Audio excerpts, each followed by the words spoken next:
Each year, it's a family tradition of ours to make gingerbread houses. We actually don't make our gingerbread houses with gingerbread.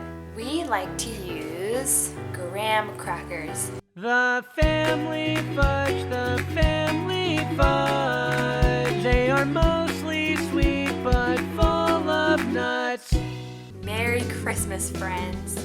My name is Jennifer and I'm the mom of the family Fudge. Each year, it's a family tradition of ours to make gingerbread houses and we love it. We like to use graham crackers. So today I'm going to show you how I like to build these gingerbread houses out of graham crackers. You have two choices when it comes to your glue for your gingerbread houses. The traditional route is to use royal icing made of powdered sugar, meringue powder, and water.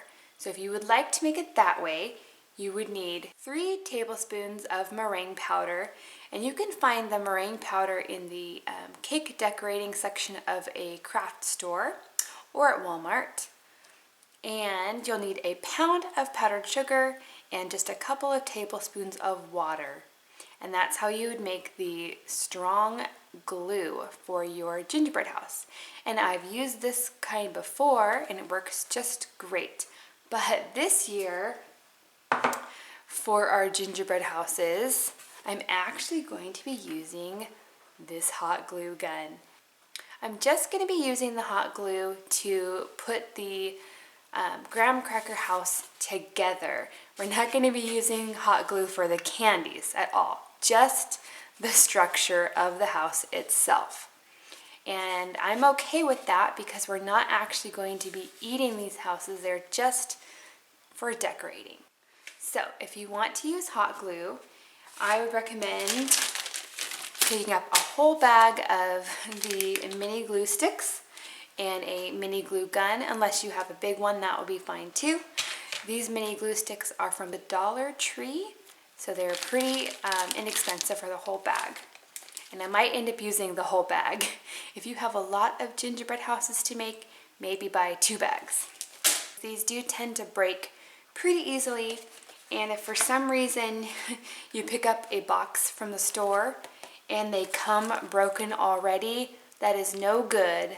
You need to get crackers that are not already broken. That's very important. Also, I can just show you right here, I have a name brand graham cracker and a store brand graham cracker, and these two don't mix. You can see here's the name brand one and here's a store brand one, and they are not the same size. So it doesn't work very well to mix the two when building your houses. For each house, you're going to need 6 sheets of graham cracker, plus a couple extra just in case you have any breakage. I also have a stack of plain paper plates, and these are nice sturdy ones, because we're actually going to glue the house to the plate as well. Now I'm actually making these the night before my family and I are going to decorate them, and I like to do that because my kids are all 7 years old and under, and so if I can get to this stage without them helping me, that makes it a lot better when it comes time to decorate. So they are just decorating. They don't have to actually build the houses themselves. They can just stick the candies on. You are going to need a sharp serrated knife because you're going to want to cut your graham cracker sheets. You're going to want to saw them very gently. So very carefully, I can see that one of these is already broken. That's kind of a bummer, but I get to eat them if they're broken. Or, you know, you can use broken pieces to add to your house later. You could make a door for your house or a chimney or something like that. So it's not completely unusable, but for your house, you have to have full sheets. Oh no, look, I have 2 broken. That's kind of a bummer. Now, one of the great things about using the hot glue to make these houses is that once you have it together, like this one's already done, this thing is sturdy. It's not going anywhere. You still could crush it if you're not careful, but it's not going to fall apart. I can even turn it upside down and it's totally fine. I have 6 sheets. These 2 are going to become this part of our house. So basically I have to create a little point on the top. So this is going to be the hardest part of this whole process, and that is to cut your graham crackers without crushing them. So I'm working on a nice hard flat surface, and that makes it a lot easier. What I'm going to want to do first is notice the lines that are already in your graham cracker. My first cut is going to come from this point here to this point here. So I'm going to place my knife here, and very slowly I'm just going to make a, oh, it broke, bummer. Okay, well, see, that's why you have to have extra sheets. So we're going to try with this one. So I'm going to take this corner to this corner. You don't want to press down very hard at all. You let the knife do all the work. Very slowly, just sawing back and forth. I'm holding this in place, but I'm not pressing down on it. And there we go. There's our first cut. Now, I'm going to cut from this line to this point and try to make them as symmetrical as possible. Again, you gotta be very gentle. Like I said, this is the hardest part. You just have to have patience. And there we go. And there's our first side. So I'm going to save these over here and move on to my next one.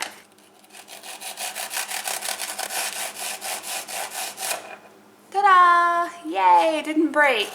Okay.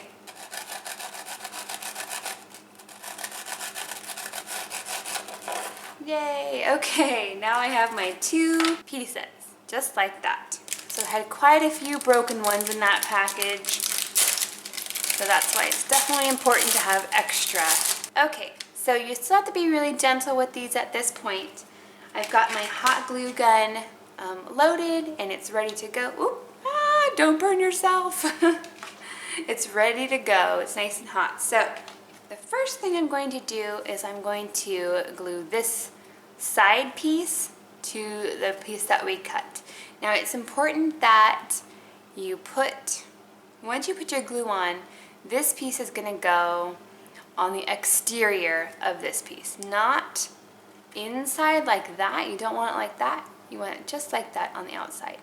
So, alright, so I'm just going to put a thin line of glue all the way down, just like that. And the awesome part about using the hot glue versus royal icing for this is that it dries so fast. You're not standing and holding it forever like you would with the icing. So that side's done. Okay, so now I have like an L shape. I'm going to go ahead and put glue on this side. You just need a thin line. You don't want it to be oozing out, because then you'll see it. Okay, and this is going to go on the outside, just like this. See how it's shaping up right there?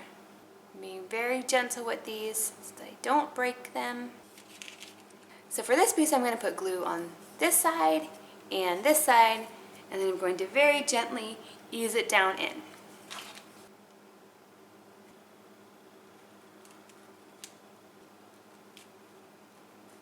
Try to keep your walls as straight as possible. I'm just going to hold that while it dries. It should take about 10 seconds. There we go. And now it's time to add the roof. I'm going to put glue along this side, and then right there.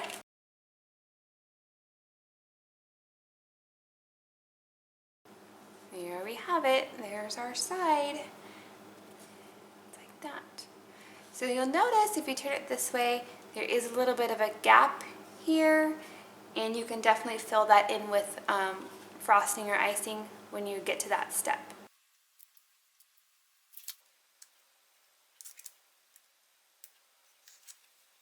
So there's my first one, guys. You can see it's not completely filled, it's not completely meeting together here, and that's okay. I'm just going to fill that in with frosting and it will be totally fine.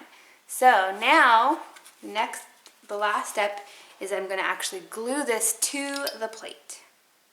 I'm going to put a little dot on each corner, stick it right on my plate. 2 down, 4 more to go. All right, so there we have our graham cracker gingerbread houses.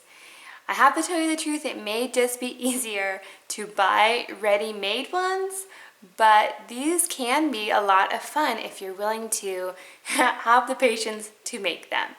So I'll show you really quick how I make the door and the chimney. I'm just going to take one of these broken pieces, saw it very gently,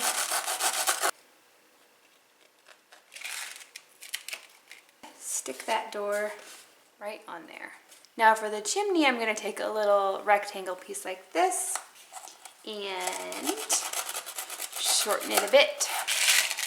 I'm going to put some glue right here on the roof line.